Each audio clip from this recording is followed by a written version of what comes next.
ಆಂತರಿಕ ಸತೀಶ್ ಜಾರಕಿಹೊಳಿ ಸಿಎಂ ಆಗಬೇಕು ಅನ್ನೋ ಚರ್ಚೆ ಆಗ್ತದೆ. ಅವ್ರನ್ನ ಮುಂದೆ ನೋಡಿ, ಎಲ್ಲರಿಗೂ ಆಶೆ ಇರ್ತದೆ, ಆಕಾಂಕ್ಷೆ ಇರ್ತದೆ, ಪಕ್ಷ ತೀರ್ಮಾನ ಮಾಡ್ತದೆ, ಯಾರು ನಮ್ಮ ಕೈಗಿಲ್ಲ. ಪಕ್ಷ ನೋಡಿ, ಒಂದು ಶಾಸಕರ ಬೆಂಬಲ ಬೇಕು.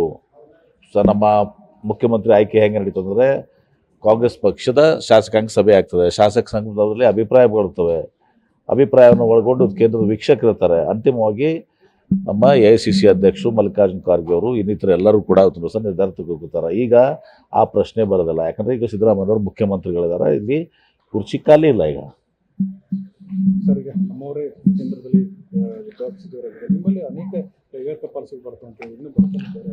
ನೋಡಿ, ಈಗ ನಾವು ವಿಶೇಷವಾಗಿ ನಮ್ಮ ರಾಜ್ಯದವರೊಬ್ಬರು ಕೇಂದ್ರ ಕೈಗಾರಿಕಾ ಸಚಿವರಾಗಿದ್ದಾರೆ.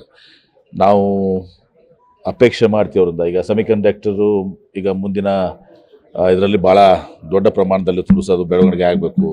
ಎಲ್ಲವೂ ಕೂಡ ಗುಜರಾತು ಆ ರಾಜ್ಯಗಳು ಹೋಗ್ತವೆ. ಈಗ ತುಂಬ ಸಹ ನಮ್ಮ ಸಚಿವರು ಕೂಡ ನಾವು ಅವ್ರಿಗೆ ಹೇಳ್ತೇವೆ, ಈಗ ತುಂಬ ಸಹ ನಮ್ಮ ರಾಜ್ಯಕ್ಕೆ ನೀವು ಸೆಮಿಕಂಡಕ್ಟರ್ ಇಂಡಸ್ಟ್ರಿಗೆ ಪ್ರಮೋಟ್ ಮಾಡೋಕ್ಕೆ ಕೇಂದ್ರ ಸರ್ಕಾರ ಒಂದು ಸ್ವಲ್ಪ ಆಸಕ್ತಿ ವಹಿಸ್ಕೋಬೇಕು ಅಂತ ಹೇಳ್ತೀವಿ. ಬಹುಶಃ ಸ್ಪಂದಿಸ್ತಾರಂತ ನಮ್ಮ ಭಾವನೆ ಇದೆ. ನನ್ನ ಭೇಟಿನೂ ಕೂಡ ಆಗ್ತಾಯಿದ್ದೀನಿ. ನಾನು ಮೊನ್ನೆ ಫೋನಲ್ಲಿ ಮಾತಾಡಿದ್ದೀನಿ.